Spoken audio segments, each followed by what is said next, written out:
we're going to kind of jump in to your article. And Well, I want to say one thing before we start, just with the church, especially for believers. I think one of the most important things for people to understand is that if you've been through this, you may be told things like, hey, you need to work through forgiveness. You need to move on. And while biblically forgiveness is really, really important, I really just want to start by saying infidelity is a significant attachment injury. And so the pain that you feel, the overwhelm that you feel, really needs to be processed and healed. It's not just a matter of have you forgiven your spouse or not, but there's really some things to process through. So I just like to say that for all the people out there, because a lot of people come into my office and think, this is just about me being able to forgive and move on from my spouse or move on with my spouse. And just want to offer that encouragement that we be attentive to those hurts. Yeah, no, I think that's awesome. I'm curious, with you being a counselor who really specializes in this, how, common is it for people to come into your office and sit down and maybe think that like they're not going to be able to cover it as detailed as they think they're going to because it's Christian counseling? What does it kind of look like as a Christian counselor to work with couples on this? I think as believers, out of a really genuine heart to want to please God, what a lot of people come in with is a sense of I want to do the right thing. I want to do what's pleasing to God. So for the betrayed spouse, that can be I need to forgive and I need to stay in my marriage. And certainly those things are true, but they don't necessarily in that make room for the pain that they need to heal from and process. And so there's a huge burden there when they are saying, I'm trying so hard to forgive. I'm trying so hard to move forward with my spouse, but I keep having all these flashes of emotion and overwhelm. I can't seem to do it. What's wrong? Do I not, am I not having enough faith? Am I not, trusting in God enough? Am I still struggling to forgive? So that would be on that. And betraying spouses come in a lot of times if they're, remorseful and want to stay in their marriage, they'll say things like, I just need to do what I'm supposed to do. I need to live according to the Bible. And if I just did that, everything would get better. And they're confused, when they come in and go, hey, I'm trying to do that, but things aren't better, and so it's important for them to understand in both cases, this is not a faith issue. This isn't a you don't love the Lord issue. This is like, guys, we have an injury here. We have an injury here. And I'm so glad that you want to do what's honoring to God. And it's all right with God. I think it's part of his plan that we work through healing from what you've been through. Yeah, no, I think that's so good. And that kind of goes into what we're going to be talking about, which is your article, which is titled After Disclosure. We previously on an episode before got to sit down and talk about your article just on that disclosure and what that looks like, how to do it properly and in a way that is kind and all of that. And this article is kind of the second part of that, which is following the disclosure. What do we do? After all of that is on the table, this is what happened. How do you move forward from that? And so my first question around that is, what's this article, really about? What is it about as far as, all of that? Yeah. So the heart behind the article is getting full disclosure out there, which I explained in the beginning of that. Full disclosure is when we, in a planned way, we all sit down and we talk through everything that's happened. We put all the details of the infidelity in the open. It's the moment of truth. And that's usually done with a counselor. And that's with a counselor. We do that in a planned way. There's so much build up to that, and there's so much focus on the disclosure part. A lot of times people are surprised by what they feel and experience after disclosure. They're not really sure what to do with that. What can I expect? And sometimes people even have a sense, well, we've done disclosure. Shouldn't I be feeling better? Which sometimes is true and sometimes is not. And so the heart of this article is for both spouses to begin to get a sense of, okay, what's common? What can you expect? And what do we do with those things? What do we do those things that are common for people to experience after they've gone through disclosure? Yeah, and I feel like I know what you're going to say to this question, but like, why did you feel like it was important to kind of write a second part to this Mhm. disclosure sort of series? Yeah, well, it's always been my heart to do some more writing around this. Time-wise, sometimes that's gotten away from me. But when I work with couples, there's a lot of struggle with that time after. And so I really wanted to start having there be resources there from us to people that I'm working with, to others to say, hey, let this be helpful to you. I don't want you to be blindsided by what's happening. I don't want you to be discouraged by what's happening. I want you to see where it fits in the bigger picture of what's going on. Yeah, no, that's good. And you mentioned both spouses, which I think is interesting in the article, kind of a not perspective, but you're speaking to each one, the Hmm. betrayed and the betraying spouse. Why did you feel like Hmm. it was important to speak to each rather than just speaking to the betrayed spouse or just speaking to the betraying spouse? Why did you feel Yeah, like that was important? yeah, because both people are healing. Mm. Um, the myth is, and I would just say theologically, this is my view, but other people, may not have a biblical worldview. But mine is biblically, sin doesn't just hurt the people we sin against; it hurts us. I would think even I know even secular counselors would say when you do something like betray your spouse, you injure yourself. They might not call it sin, that's fine, but it does damage to you. And so, the way that I think about it, honestly, is, and I referenced that a little bit in the article. I said I really think about it like I'm sitting with two people who've just been in a really bad car wreck, and the reality is in the room that one of them was driving the car recklessly and is the reason that they're there. But that doesn't change the fact that they're both very injured and need to heal. And so the idea that the betraying spouse can wreck the car and not be injured is it's just not a reality. It's not a reality that they're in the place that they need to be. So both people need to be able to heal. And for betraying spouses, a lot of times they might think, well, who on earth cares about my injuries? Who wants to hear about them? And believe it or not, even if your spouse is really, really angry, one of the things that is helpful for them is to actually have some vulnerability from you about how you've been affected and hurt. Mm. Contrary to what you might think, no, I just need to hear them. But I tell couples all the time, one-sided intimacy doesn't feel good and it's not healing. So just having them come to you and say, here's how I'm hurting, here's my heart, is really one-sided intimacy. And that's not healing. And so you're actually helping them heal too by saying, you're not going to be the only one who's vulnerable. I'm going to be vulnerable too. That's what brings about healing. That's good. That's such a good word. Mhm. And just encouraging to hear. I hope that someone's encouraged hearing that, but will you expand on that relationship betrayal being an emotional trauma? Maybe starting with like, what is an emotional trauma? Yeah. So trauma's a word probably over the past 20, 30 years that's gotten a lot more common, mostly through things like military actions and things and soldiers coming home and having PTSD, which is they've been through events that leave them with a tremendous sense of loss, of a threat to their life or ability to exist, a significant loss of control. And on the battlefield, that is easy to see. You're in a situation and you almost die, or you see somebody you love die. And the overwhelmingness of that, we know that the way that our brain processes the emotions of that, because they're so big and it's so intense, it can leave our brain in a spot where it's almost a little bit um, stuck. Mm. It's almost like it can't quite process what you've just been through. And so people come back and they have things that are reminders of that trauma, and they feel the same things that they felt when they were out, with their fellow soldiers or in that situation.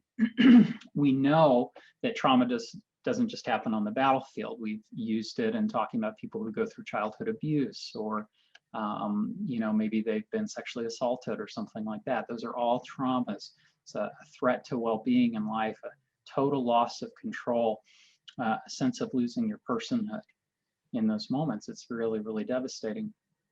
And so when it comes to infidelity, it's traumatic because This is a person who has pledged to love and care for you, to be faithful, to be committed, to have you be the one person in their life, and you be the one person in their life. There's an exclusivity, a sacredness.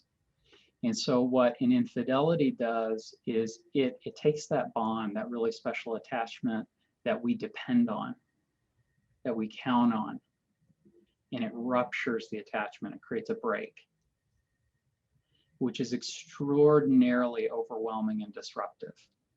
The emotional upheaval of losing what we call a really primary attachment, not primary, but significant attachment, that rupture is traumatic. It is overwhelming.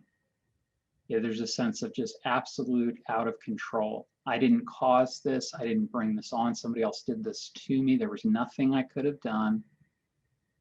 And so it's experienced by, betrayed spouses as a trauma, as a relationship trauma.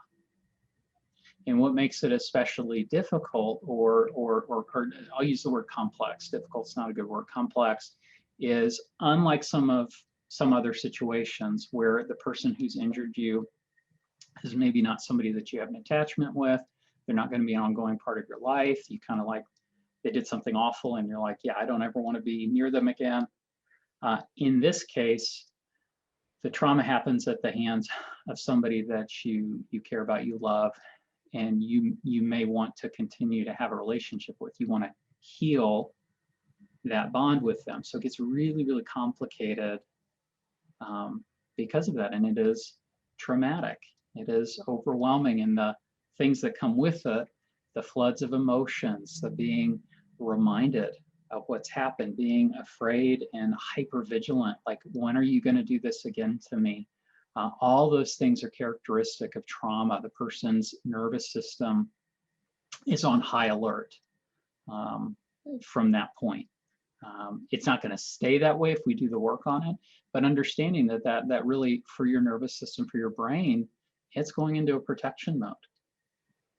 It's going into a protection mode, and so it is a really significant, complex trauma. Yeah, and that's kind of toward the betrayed spouse, and what they might be experiencing. You also mention, when you're talking to the betraying spouse, the spouse that is kind of being the person doing the disclosure, you talk about the relief that they might feel getting that off their chest. Can you kind of expand on that, what that is, that relief? Yeah, so when when a betrayed spouse or anybody has been carrying the secrets, the lies, they live in a state of separation. They live in a state of conflict and being alone, meaning they're in many cases in conflict with themselves. Like, what I'm doing it, but I'm really not truly deeply okay with what I'm doing. In many cases, there's deep sense of anguish inside with what's going on. They may not actively feel that all the time or let themselves feel that, but they're carrying that inside. And there's an aloneness that comes from dishonesty that is profound. A disconnect. You are with people, but you are not with them. It creates a separation, an invisible separation. And so when the betraying spouse comes in and says, okay, I want to work on this, or I want to be honest, and they put everything on the table, what they've been carrying on their own, all of a sudden they're not carrying on their own. And that sense of aloneness, of me not being connected or seen, evaporates.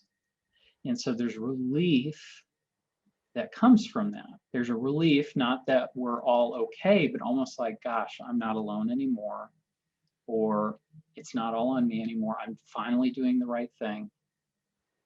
And so there's a profound relief, which is very much in contrast to how the betrayed spouse feels, because they are dealing with, oh my gosh, you just dumped all this on me.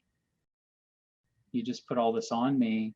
And so while you're feeling maybe some relief, I'm feeling crushed. Right. So how can the the spouse that has done the betraying be mindful of that, with their spouse, be kind with that relief. Well, the first thing I would say is just to be aware that it's a reality.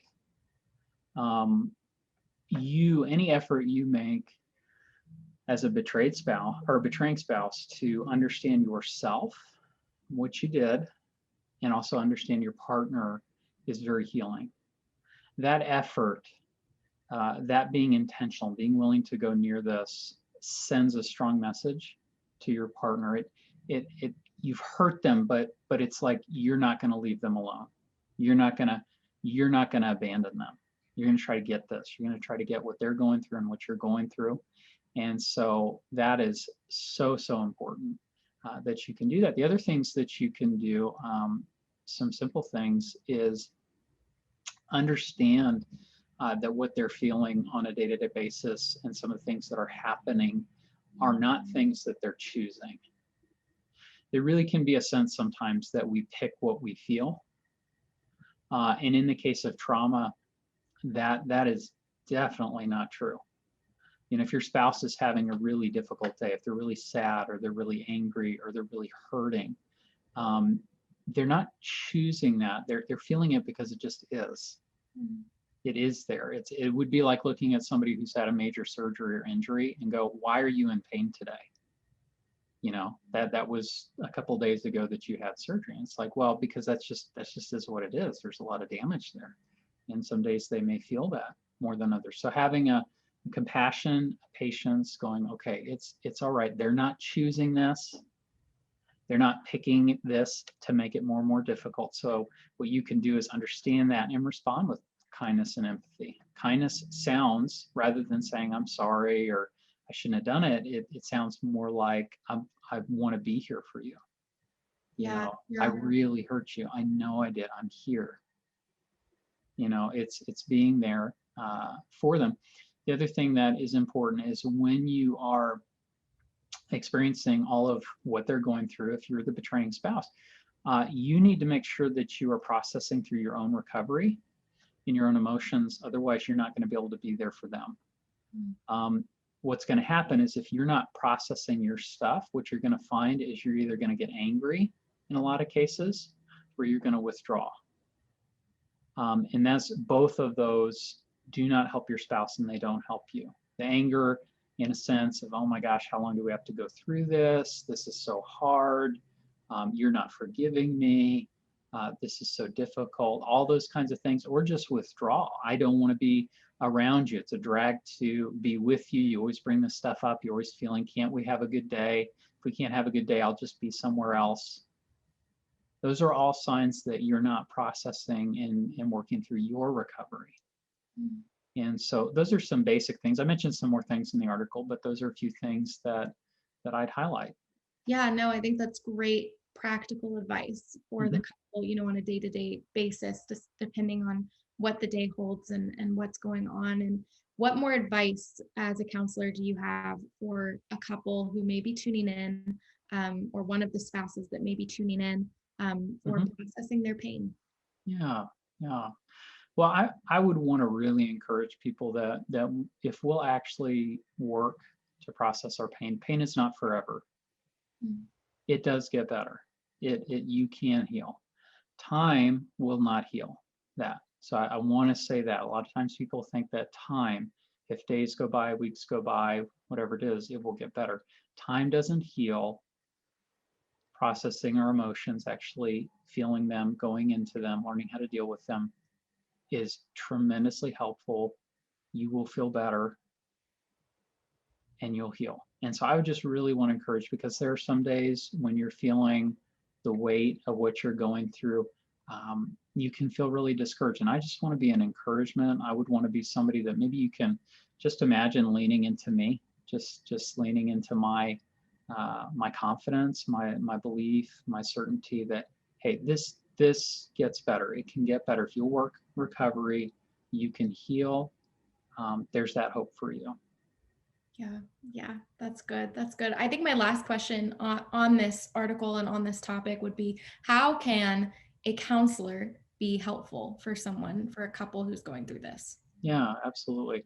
So if I was talking to a counselor, I think that counseling is it's a calling. It's something that you have to be passionate about, because helping people is not easy. And so I just really encourage them uh, to be pursuing knowing more specifically about infidelity, reading excellent authors, paying for supervision with people who do infidelity work and do it well, reading the things that they read, going to the trainings that they go to.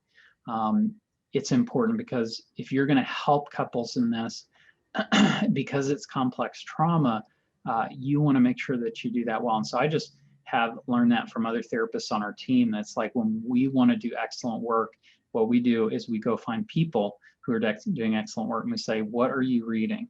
What trainings did you get? What models do you use? How do you go about helping people? And so I'd really encourage therapists to do that. And maybe a final thing, this is just a practical thing. Um, for therapists, that it's really important with betrayal, uh, to give adequate time and space to process trauma, and to not confuse that with unforgiveness or being stuck. Because trauma is difficult, because there's such a depth of emotion and pain to trauma, it can be easy to have a really incorrect timeline in your head as far as how much should this person need to connect with this? How much should they need to process this, to deal with this, talk about this? And so what can happen sometimes is we can assume that trauma resolves much more quickly and without as much connection and processing than it actually does. And so I encourage therapists, don't get in a rush. It takes time. Yeah, yeah, that's great. Awesome. Well, thank you so much, Shaun, for just kind of sharing your heart behind that article and all of the wisdom. And hopefully, people tuning in who maybe have experienced this or know of people who have experienced this, this was encouragement to them and great, great advice.